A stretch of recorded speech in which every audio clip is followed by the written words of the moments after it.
Save on O'Reilly Brake Parts Cleaner. Get 2 cans of O'Reilly Brake Parts Cleaner for just $8. Valid in-store only at O'Reilly Auto Parts. O'Reilly Auto Parts.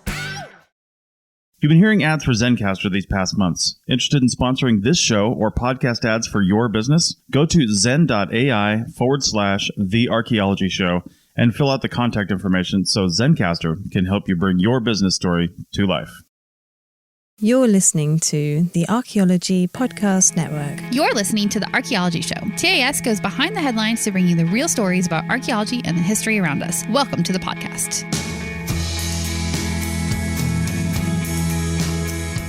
Hello and welcome to the Archaeology Show, episode 166. On today's show, we deep dive ancient surgery, including the methods, history, and examples in the archaeological record. Let's dig a little deeper into your skull.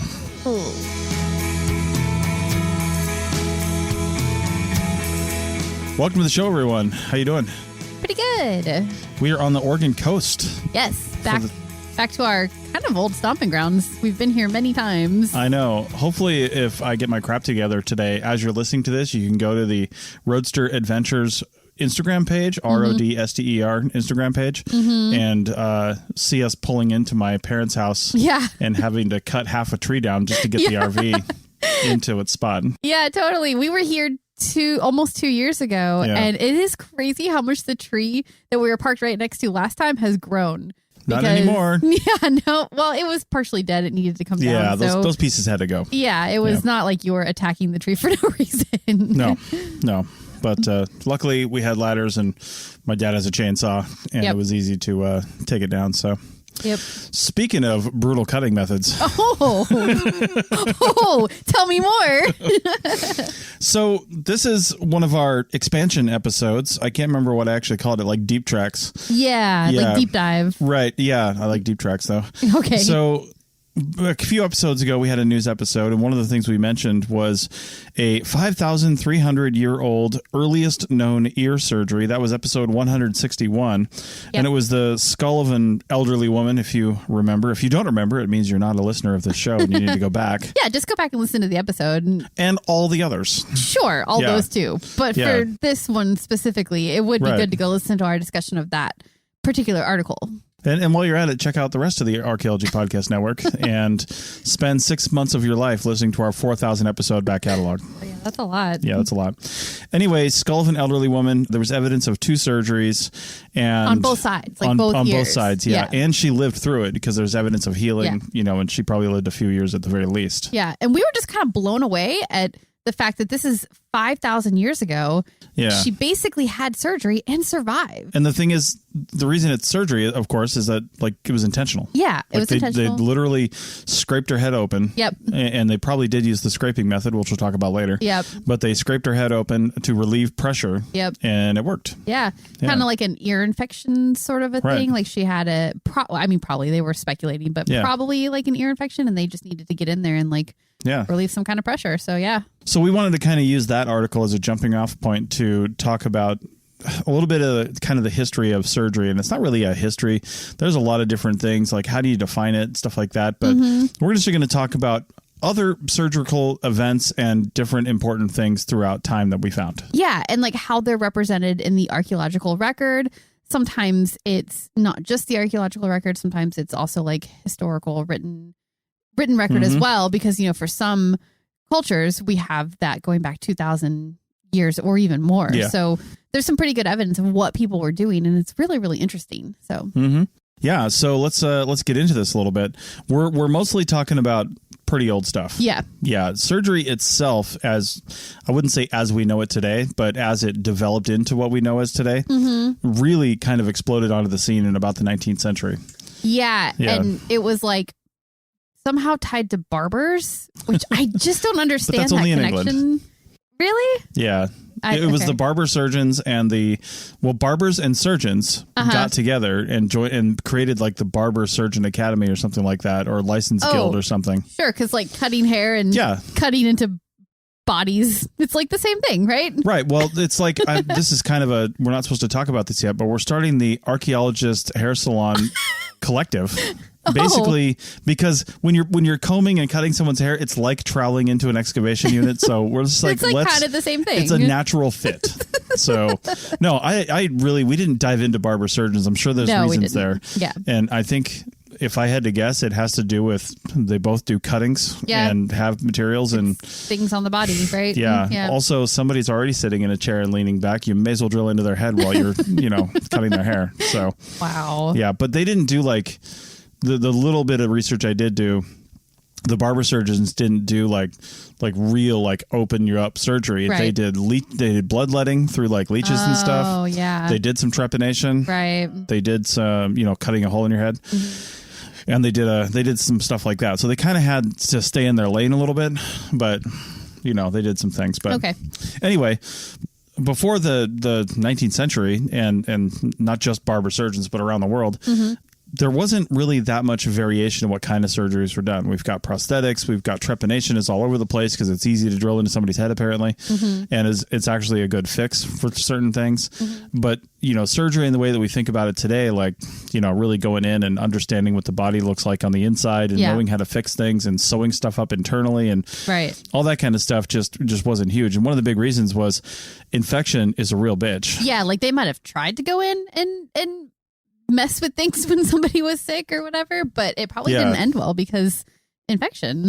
Yeah, like what kind of evidence would we have of like early surgical tries? It would just look like a butchery incident. Right. And all the soft tissue doesn't last anyway, so unless they saw it into somebody, like we just wouldn't even know it. Right. So anyway, some of the earliest signs of intentional what is being called surgery. I'd say anytime you're kind of like opening somebody up intentionally is going to be called surgery, right? So some of the earliest examples of that, at least that I was able to find, is around 6500 BCE. So, about what, 8,500 years ago. Yeah. Give or take. That is so long. That is so long ago. The Ice Age was still very much a real thing here in North America. Yeah. It was retreating, the ice was, but there were massive lakes where there's now big cities. Yeah, totally. And people are drilling into people's heads. So it makes sense that this was happening probably in France and Europe rather than over here in North America. Right. Now, these early surgical pieces of evidence, let's call it, it's all trepanation. Yeah. Drilling holes in your head. Yeah. And you want to know why? Because that preserves in the archaeological record. Yeah. It doesn't mean that was the first things they were doing. Somebody could have broken their arm and maybe a bone was like, I don't know, popped back into place and it was splinted or something. Maybe not. I don't know. But that is something we actually should be able to see, a healed fracture. And we do kind of see certain things like that. But how did it get to that point? Did they just like splint it up and it healed that way? Or did somebody actually do something? I don't know. The point is, like other forms of like soft tissue type surgery just like wouldn't be evident in the archaeological record. You're just not going to see that. It's just unless it was written about. Yeah, exactly. And then we don't really have evidence of writing yet at that point. Right. So we're just not going to know about the things that they were doing to soft tissues. We just can't know. Yeah. Now, a lot of stuff happened between that time and the next 4,000 years. Yep. But like, for example, a woman in France getting her skull drilled into. Yeah, purposely. exactly. Yeah. But all kinds of people getting their skulls drilled into. Yep. But also, we know for a fact that the science of surgery and medicine was definitely progressing because by 1750 BCE, the Code of Hammurabi was written down. This is a Babylonian code of laws and details regulating and governing surgeons, essentially. Yep. Medical malpractice, victims' compensation, all this stuff was mentioned in these laws. And for them in 1750 BCE to write down a code of laws about all these things means it was a problem. Yeah. You only write down laws and codify things, or codify things, I guess is the word, when stuff's going wrong. Yeah, when people are constantly going to the lawmakers, like, look what this guy did to me, compensation. That's when laws come into effect, for sure. Exactly. And it must have been a big enough business at that point. I'm sure of it. To require laws, too. So, and you got to think, too, like people were living in bigger and bigger cities back then around that time. And you walk around a city today and you see guardrails, you see warning signs, you see all kinds of stuff. Willing to bet in ancient Babylonia, there was none of that. So a lot of people are hitting their heads on stuff. A lot of people are getting injured. These kinds of regulations and safety measures that we have today just simply weren't around. Right. So people are probably getting hurt a lot more. over the next couple hundred years, a couple hundred years later, again, another codification of laws and stuff, the Ebers Papyrus, and it's really just named after, I think, the first person who found it or bought it or whatever. Yeah, right. Ancient Egyptian medical treaty includes info on how to surgically treat crocodile bites. Sure, because those are big enough problem that we need to put it down on papyrus. It's a thing over there. Yeah. So that's right. so crazy. Crocodile bites and serious burns. Yeah. When we were researching this, I told Rachel, I was like, I would legit want to print this out and just like leave it in random places in Florida. Here's what to do. In case of emergency, brick papyrus. Right. All right. So another 1,000 years passes and we have somebody named Sushruta. I think it was Indian. No. I can't remember, to be honest. 600 BCE, considered the founding father of surgery and did innovations in plastic surgery. And I even read rhinoplasty, like nose jobs. No way, really? Yeah. That long ago? Yeah. Wow. No, I don't know. Like how good they were? Yeah. Like, was it actually an improvement? Right. Yeah. Well, maybe it was for their standards of beauty at the time. Who knows? Right. Would he just like use early anesthetic or alcohol and just like punch him in the face repeatedly? Said, it's different now. So who knows? Yep. So progressing on, moving pretty quickly here because some of the histories I read are just covering sort of the highlights. Yeah. But 950 CE, we got Abulcasis, an Arab physician, considered among the greatest medieval surgeons, and he got his training from Greeks, from studying Greek surgeons. Yeah. Moving up to 1363 CE, Guy de Chauliac, a French surgeon, writes the Chirurgia Magna. It means great surgery. Okay. Standard text for surgeons until the 17th century. It's stood for a long time. Yeah. Yep. And then you had the English barbers and surgeons uniting in 1540, performing both tooth extractions and bloodletting and stuff like that. Oh, so it's like dentistry too. It's kind of like all of it. Sure. Yeah. Okay. We're going to have to see if our brother-in-law can do some bloodletting next time we're out there as he's pulling teeth. Right. And then 1630, William Fabry, the father of German surgery, first to employ amputation as a treatment for gangrene. I don't know if, Cut it off. Treatment, I guess, but it's kind of a last resort. I mean, gangrene will kill you, so, cut it off to stop it from spreading. I guess it makes sense. Indeed. And they, it seems so, like, barbarous to... Barbarous? Like barbers?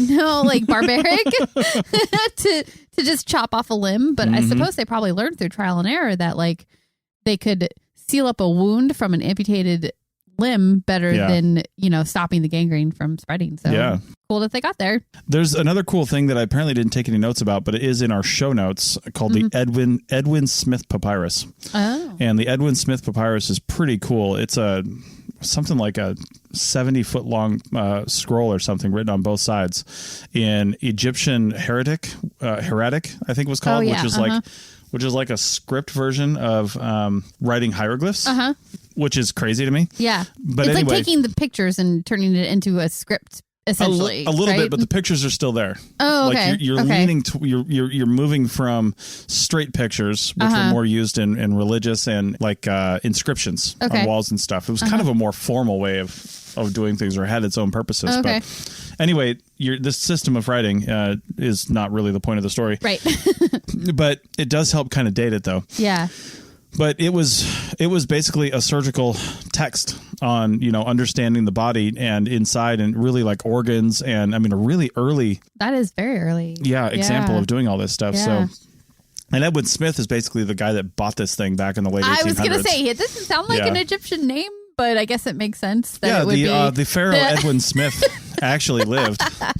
So no, it makes sense that it would be a British guy who, probably illegally acquired said papyrus that would have his name attached to it. So sure, that makes sense. Indeed. Yep. So, for the rest of this podcast, we're going to talk about in segment 2 some surgical methods and practices. And then in segment 3, we're going to talk about some actual examples and other things, some real specific things about surgery. Like in the archaeological record, like where we've seen it. Yeah. And I know you're probably thinking, man, I need more articles, like I need a hole in the head. But on the other side of this break, we're literally going to talk about holes in the head. Back in a minute. People are driven by the search for better. But when it comes to hiring, the best way to search for a candidate isn't to search at all. Don't search, match with Indeed. The hiring process can be slow and overwhelming. Simplify hiring with Indeed. Indeed is your matching and hiring platform. With over 350 million global monthly visitors according to Indeed data, and a matching engine that helps you find quality candidates fast. Ditch the busy work. Use Indeed for scheduling, screening, and messaging so you can connect with candidates faster. Join more than 3.5 million businesses worldwide that use Indeed to hire great talent fast. Listeners of this show will get a $75 sponsored job credit to get your jobs more visibility at Indeed.com/PODKATZ12. That's Indeed.com/PODKATZ12. Terms and conditions apply.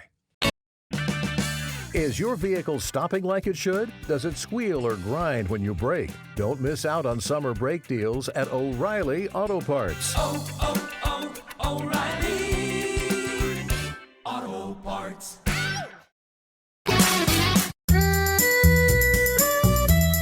Chris Webster here from the APN. You've heard me talk about Zencastr for a few months now, and there's never been a better time to check this out and start a podcast. Zencastr has hosting tools and both audio and video podcasting capability. Many of you have already clicked on the link in the show notes, and we thank you for that. Use the code TAS, that's TAS, at the link in the show notes, or go to Zencastr.com and use the code, that's ZENCASTR.com, to get 30% off your first 3 months. Again, use the code TAS for 30% off your first 3 months at Zencastr.com. Welcome back to episode 166 of the Archaeology Show.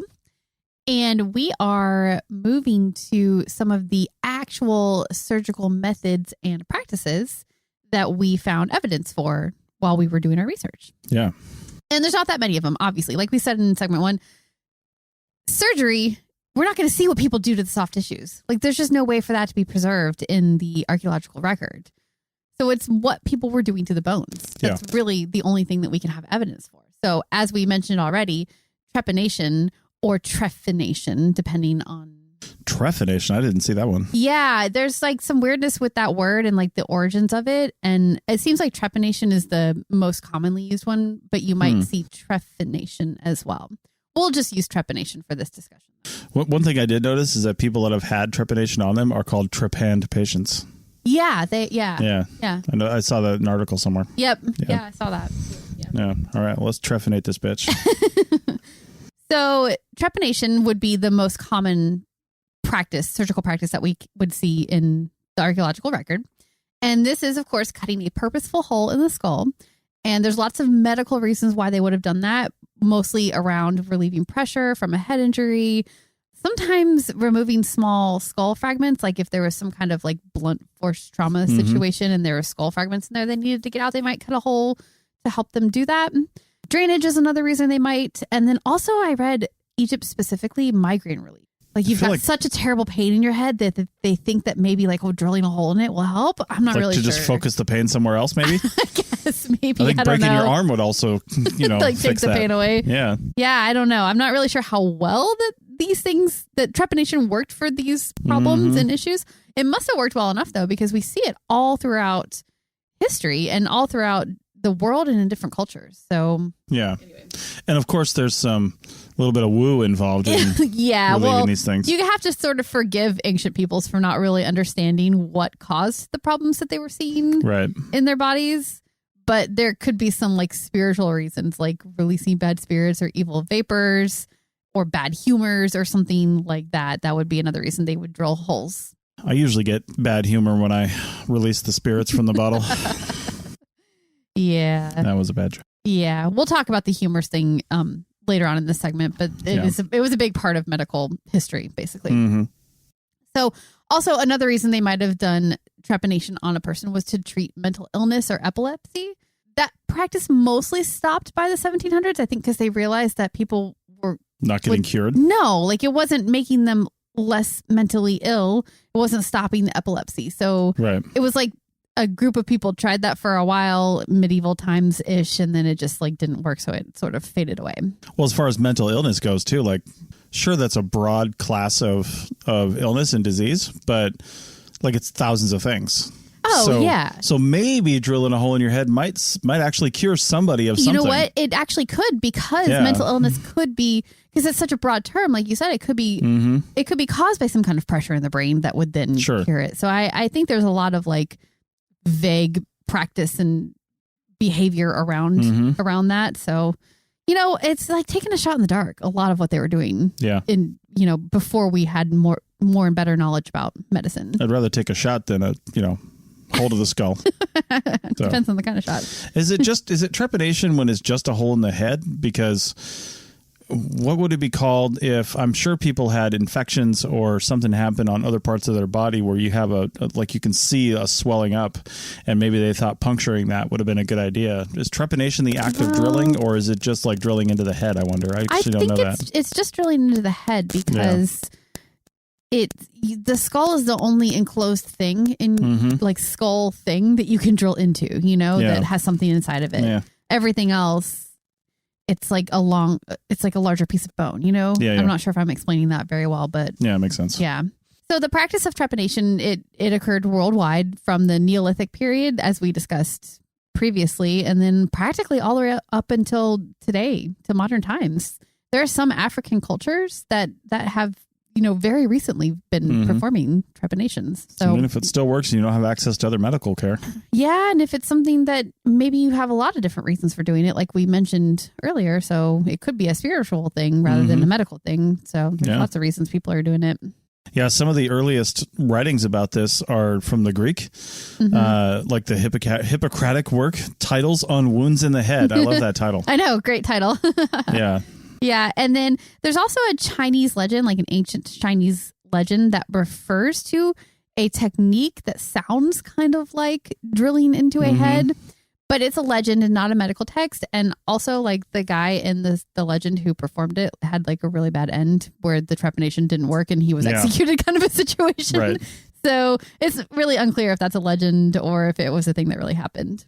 I'm imagining it wasn't actually written down. It was just like in images on a plate. That's how we know about it. Yeah.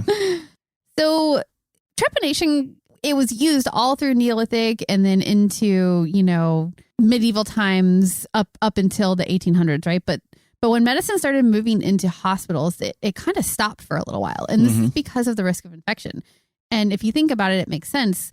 You know, you're opening up a hole in somebody's skull, and then they move into a hospital where there's all kinds of other sick people and viruses and things around, and then they're getting infections, or I guess bacteria, not viruses, but they're getting infections, and people were dying from the act. So they kind of stopped doing it. Now, it comes back into play in modern medicine when you have a sterile environment, but until that happens in the 1900s, it kind of just sort of stopped. I think we also talked about, too, how hospitals themselves kind of became like a den of infection because they didn't really understand what was causing all that stuff, and they're bringing all these sick people into one place and not really understanding the impacts of doing that yet. Yeah, absolutely. Yeah. So let's talk about the different types of trepanation really quick. There is the rectangular style, which would be like square cuts. And they usually like intersect at the corners and go past each other. Yeah. And that one is seen specifically in Peruvian skulls. Then there is my personal favorite, scraping. And they would literally take something sharp, like it could be like a scraper, like an actual scraper, and like scrape away. I'm sure they cut the skin away, but then they just scrape away the bone, just scrape. And it could take like hours to do it that way. Ugh, seems so terrible. There's the bored hole, which is kind of like taking I think it's called a crown saw, right? Where there's like a hole and it bores a hole straight into the skull. You just have to be very careful not to hit the brain underneath. Yeah.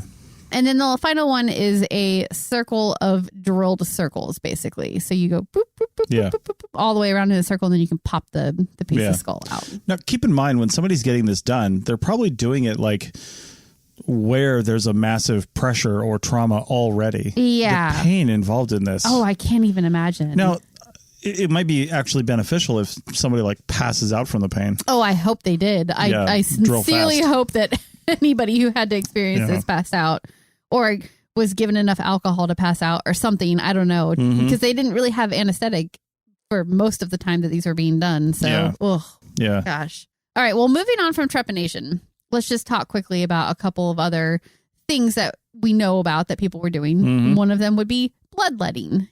And sounds fun. Yeah. I mean, I think that this is a pretty well-known historical technique for dealing with issues. And I put it into the surgery category just because you do have to cut into the body. Mm-hmm. We don't really have evidence of it so much in the archaeological record because this would be into the soft tissues. So we're really relying on like written accounts of it. We don't really know exactly when it began, but the thought is probably in Egypt. But the first written accounts are by the Greeks. Wonder why they think it started in Egypt first. I don't know. Yeah. It might be because of the influential physicians like Hippocrates and Galen, who are the ones who like were talking about using it in these Greek texts. And they maintained that the human body was filled with 4 basic substances or humors, like we mentioned earlier. This would be yellow bile, black bile, phlegm, and blood. And to have proper health, these needed to be kept in balance, essentially. It's not entirely wrong.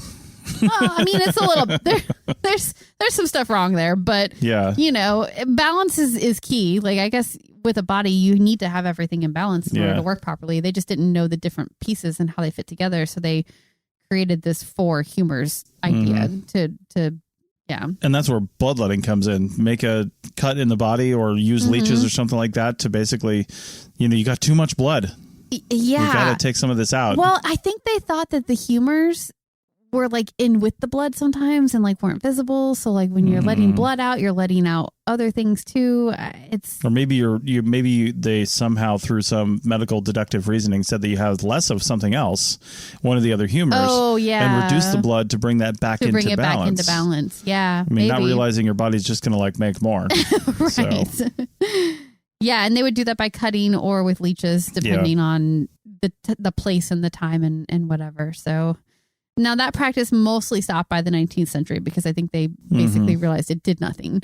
And actually, if they didn't take a lot of care with the cuts, they could cause somebody to like fully bleed out. Yeah. So that mostly stopped. Now, the other interesting thing, and we do see this in the archaeological record, is bone setting. And there are examples of healed fractures that must have been set and splinted in order to heal the way that we see them healed in the bones. Yeah. And so that's really cool. And there's evidence of it around the world, basically similar to trepanation. We see evidence of bone setting, but there's one really cool one. And I'll read a quote here. It's from a Spanish text that they encountered Aztecs that treated broken bones by reduction.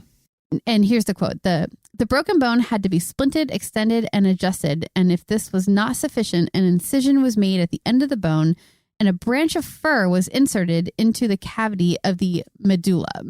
That sounds gross. I know, right? So like they would recognize that the bone needed to be basically like cut almost, probably whatever jagged edges there were. Yeah. And then if it wasn't the right length, they would, put a piece of wood in there to help stabilize it, which I don't even know how that would have properly worked. But anyway, that's just really cool that the Aztecs were doing this. Yeah, that long ago. That is super crazy. Yeah. I don't even know what to say on that. I know. Yeah. Like, some of the things. And it makes me wonder, too, if we can bring all this together with an episode we had not too long ago that chilled me to my core, although I knew it was true. You think of any of these bad trepanation examples where it just didn't go so well? Because I'm sure for every one where they're like, hey, thanks for relieving the pressure. Yeah. The patient just died. Right. But now they've got a hole in their head and you're looking at that brain and they're like, well... Like John's dead, but we've got this leather that needs tanning over here. No. So we just scoop out his brains? No. Because we don't have any moose left. Oh my God, no. That's terrible. I don't think that it would inspire cannibalistic behavior, basically. Well, I guess they weren't eating it, but anyway, no. If they did live, as we mentioned, they had to cover it with something. And sometimes you just put a little window in there with like a metal plate that maybe can be removed like your little cyborg. Let's talk about that on the other side of the break. People are driven by the search for better. But when it comes to hiring, the best way to search for a candidate isn't to search at all. Don't search, match with Indeed. The hiring process can be slow and overwhelming. Simplify hiring with Indeed. Indeed is your matching and hiring platform. with over 350 million global monthly visitors according to Indeed data, and a matching engine that helps you find quality candidates fast. Ditch the busy work. Use Indeed for scheduling, screening, and messaging so you can connect with candidates faster. Join more than 3.5 million businesses worldwide that use Indeed to hire great talent fast. Listeners of this show will get a $75 sponsored job credit to get your jobs more visibility at Indeed.com/PODKATZ12. That's Indeed.com/PODKATZ12. Terms and conditions apply. Is your vehicle stopping like it should? Does it squeal or grind when you brake? Don't miss out on summer brake deals at O'Reilly Auto Parts. O'Reilly Auto Parts. Want to keep this conversation going? Want to talk to the host of this show and other fans? Then join our membership program and get exclusive access to the hosts, other fans, and early access to these episodes and bonus segments and content. You'll also get forever access to our live show back catalog and any other shows ad-free. Head over to archpodnet.com/members for details. That's archpodnet.com/members. Welcome back to episode 166 of the Archaeology Show. We're talking about ancient surgery. Before we do that, be sure to head over to archpodnet.com/something. I don't know. I'll figure it out. You have a website, right? I do have a website. archpodnet.com. If you click on the hamburger icon, which is like the little menu icon if your system's all squished up and you're on your phone, or if you're on the website and it's all spread out, look at the shop icon, and then there's affiliates down there. We have some pretty good affiliates, and there's one that hopefully you're going to hear an ad about soon, if not on this show, for Motion. Mm-hmm. Motion's something that's been changing our lives. It's really kind of it's more than a calendar scheduling tool. It's more of a task manager that's using AI to plan your day for you. Yeah. Sounds crazy, cool. But it's actually true. Yeah, it's cool. Yeah, the APN gets a little kickback if you use our link, but you also save money as well. So anyway, check that out. Check out our affiliates and everything else at archpodnet.com. Okay, so last segment here, let's talk about a few cool examples that we found of some neat things that people have done in the past. And these are actually also related to some relatively recent news articles that were out. So we're going to save one of these for the bonus. So if you're a member, go over to your member page, archpodnet.com/members to see how to sign up. But also, once you're on there, there's the members link, and you can just click on bonus stuff. I think it's just bonus content, and check out the final segment. The first thing we'll talk about is a prosthetic toe. Not surgery per se, although... But the result of surgery, kind of. I don't actually know because they were really focusing on the prosthetic, and I couldn't find the original paper, but... Do we have evidence maybe that the toe was amputated, or was the toe lost in a thing, or was it just like maybe they were born with a birth defect? Like, I have no idea, right? Yeah, yeah. But there's no reason why a prosthetic toe couldn't have been the result, or not the result of surgery. What am I trying to say? Well, it just augments after the surgery. Yeah, A prosthetic is not surgery. No. It's what you do afterwards to help somebody gain a semblance of living. Yeah, exactly. Yeah. So it very well could have been related to a surgery. Yeah, it could have been.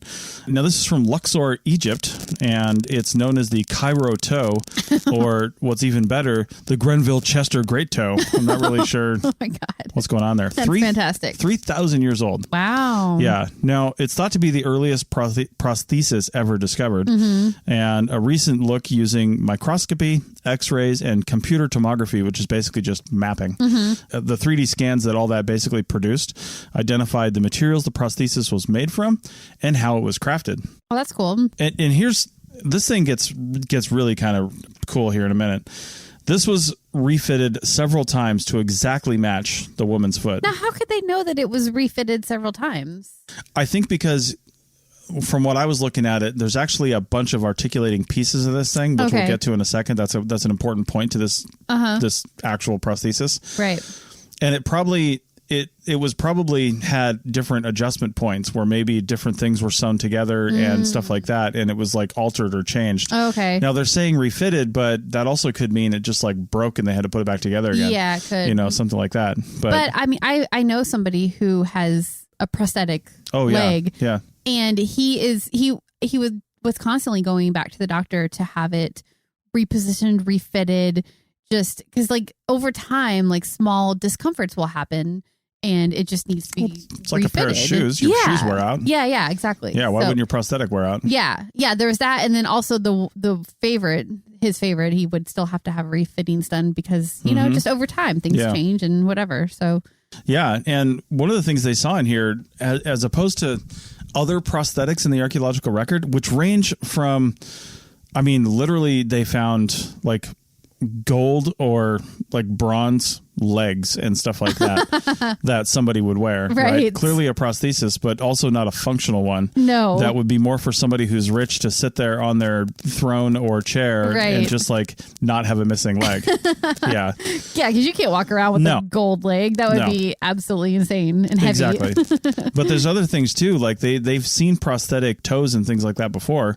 Not before this one. This is one of the earlier ones, but since even that were again not very functional and probably not that comfortable. Again, a lot of the prostheses seem to, of course, your lower classes, so to speak, are not going to be able to afford something like this. Right. But so this is really more for the upper classes, and a lot of the prostheses early on were thought to have just been so they don't look weird. Yeah. You know, they can still wear a shoe. They can put something on it, or if it's an arm or whatever the case, but it was very not functional.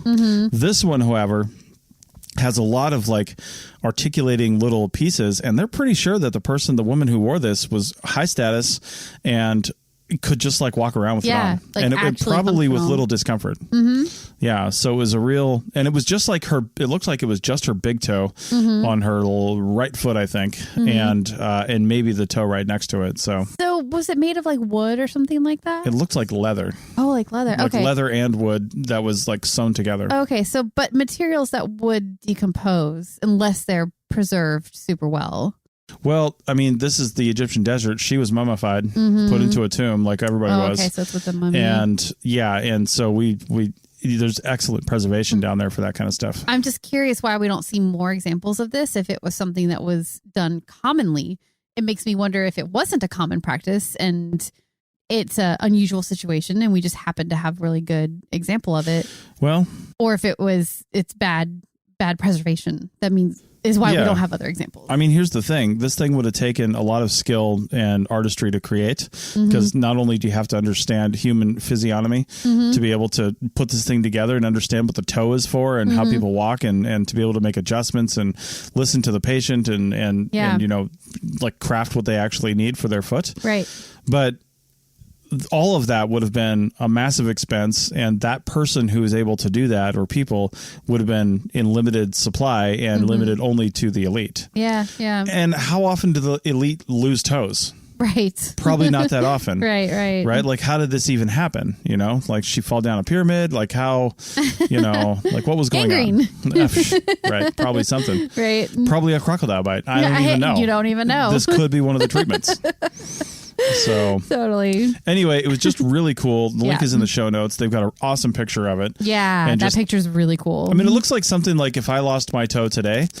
Like you could strap that on and walk around. Why not have fun with it? Yeah, totally. You know, just have fun with your amputation and use something ancient and fun. That would be super cool. Because all the prostheses today, I mean, they range from, to be honest, kind of boring, just like plastic pieces, to really kind of space agey, cool looking things. Like the ones that are meant for running. Oh my God. Are so cool looking. Those are just like, those are wacky. Yeah, that's amazing. But yeah, why not just like occasionally put something steampunky or like early Egyptian on? I would totally do that.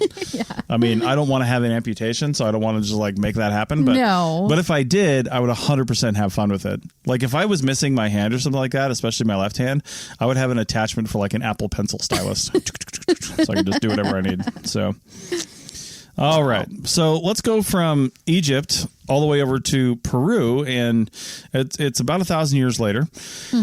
But the Peruvians were also doing some cool things, and this to me is, I don't know if it's just a different way of thinking too. It's just a really cool thing. But 2,000 years ago, a Peruvian warrior's skull sustained damage. Now, it couldn't have been, to me, just like your average warrior. It had to be somebody important. Probably. Because they really tried to save this person. Yeah.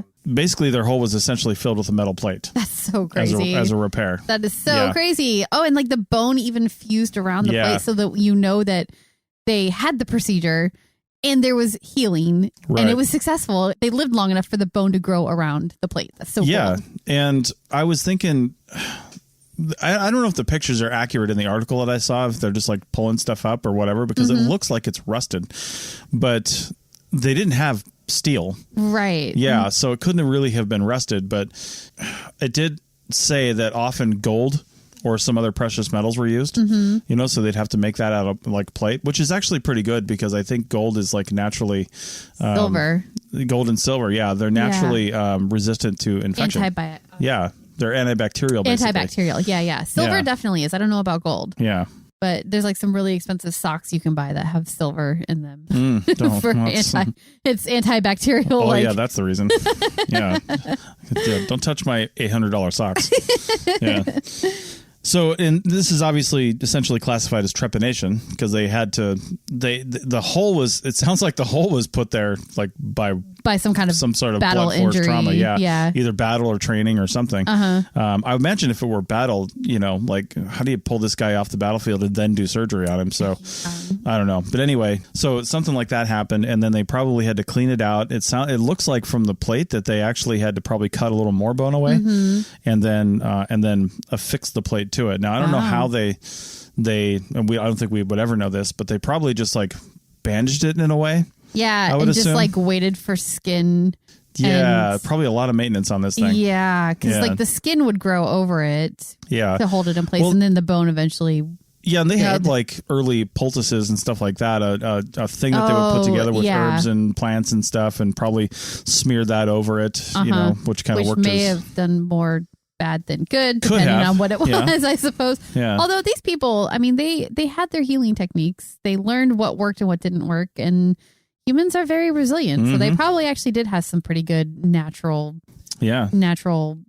herbs and things to deal with it. Yeah, for sure. There was a study done by World Neurosurgery in 2018, and the Inca era, this is just an interesting statistic, the Inca era success rate for trepanned patients was 80%. That's insane. Yeah.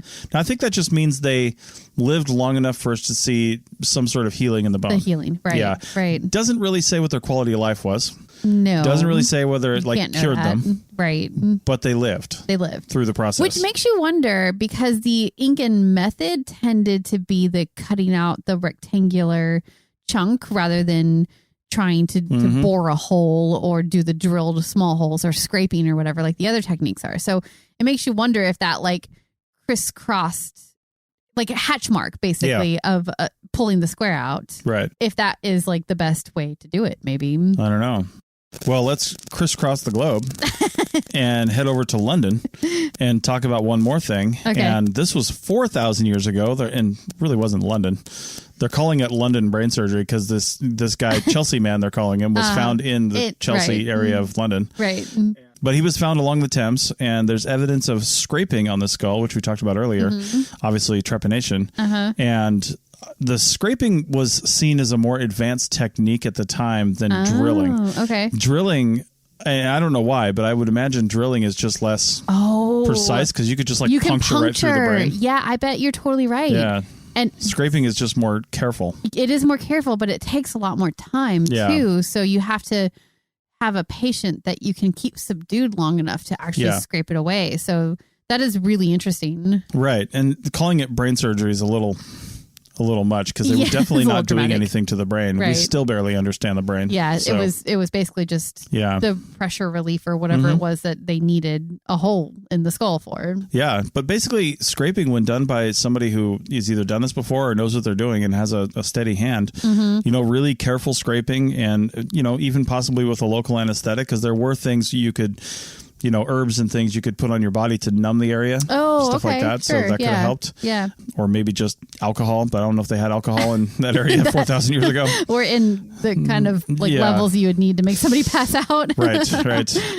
Actually, and alcohol would be really bad because it thins your blood, so it actually makes you bleed more. So well, they would have known that. They wouldn't have known that, but with observation over time, they might have seen that that's actually like a really bad idea.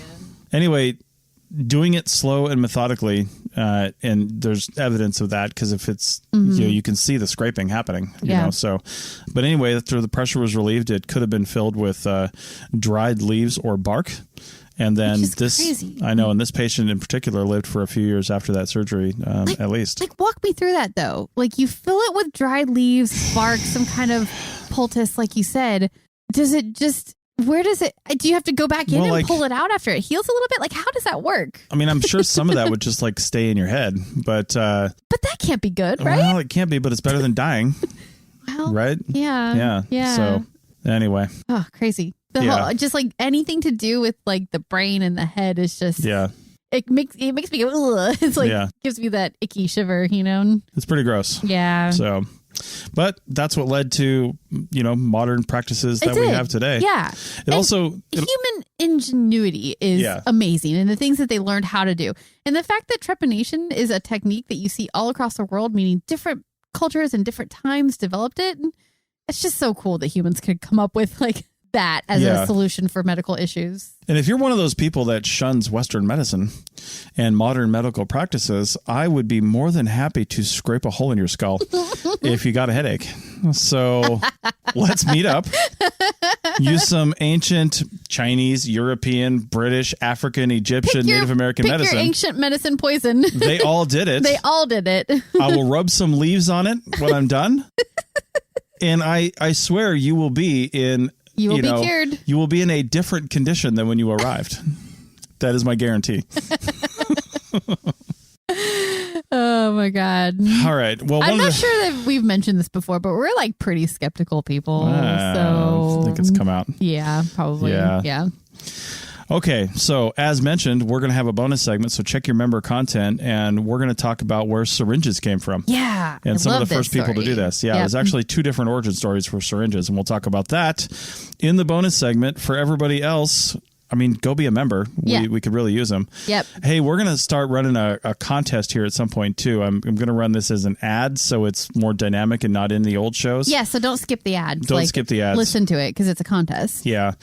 But the contest is going to be we're going to include membership and social media promotion. But it's going to be for winning a screen, a screen for doing archaeological work. And if you're not an archaeologist, you can still use that screen in like the garden and for separating materials and maybe just doing some local archaeology in your backyard. Yeah, as long as it's private property. Yeah, but there's a company that's offering us one to send directly from them to one of our winners. So keep your eyes, or ears, I should say, peeled for that. Well, your eyes too. I'll probably put some ads up. You guys all show up to an archaeological project with your own shovel or your own trowel, right? Why wouldn't you want to show up with your own screen? Yeah. Makes total sense. Exactly. So, and again, good for non-archaeologists as well for lots of different things around the house. Yeah, it's good. So, yard work. Yeah. You could probably put like cookie dough in it and then like push it through and make these little cookie dough straws. Maybe you could jam some potatoes through it, make some French fries. I'm not really sure. You got to sharpen the mesh to like. It's 1/4 inch. It's good for lots of things. You know what's not good for lots of things? This show. We'll be back next week. Bye.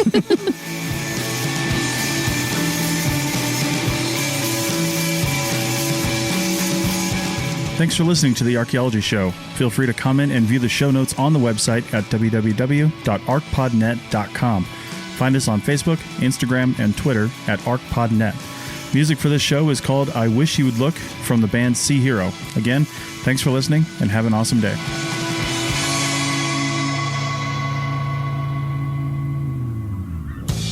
This episode was produced by Chris Webster from his RV traveling the United States, Tristan Boyle in Scotland, DigTech LLC, Cultural Media, and the Archaeology Podcast Network, and was edited by Chris Webster. This has been a presentation of the Archaeology Podcast Network. Visit us on the web for show notes and other podcasts at www.archpodnet.com. Contact us at chris@archaeologypodcastnetwork.com. Thanks for listening. Please consider joining our growing core of members over at archpodnet.com/members. If you liked what you heard, consider leaving a review wherever you're listening to this. People are driven by the search for better. But when it comes to hiring, the best way to search for a candidate isn't to search at all. Don't search, match with Indeed. The hiring process can be slow and overwhelming. Simplify hiring with Indeed. Indeed is your matching and hiring platform. With over 350 million global monthly visitors according to Indeed data, and a matching engine that helps you find quality candidates fast. Ditch the busy work. Use Indeed for scheduling, screening, and messaging so you can connect with candidates faster. Join more than 3.5 million businesses worldwide that use Indeed to hire great talent fast. Listeners of this show will get a $75 sponsored job credit to get your jobs more visibility at Indeed.com/PODKATZ12. That's Indeed.com/PODKATZ12. Terms and conditions apply. Is your vehicle stopping like it should? Does it squeal or grind when you brake? Don't miss out on summer brake deals at O'Reilly Auto Parts. Oh, oh, oh, O'Reilly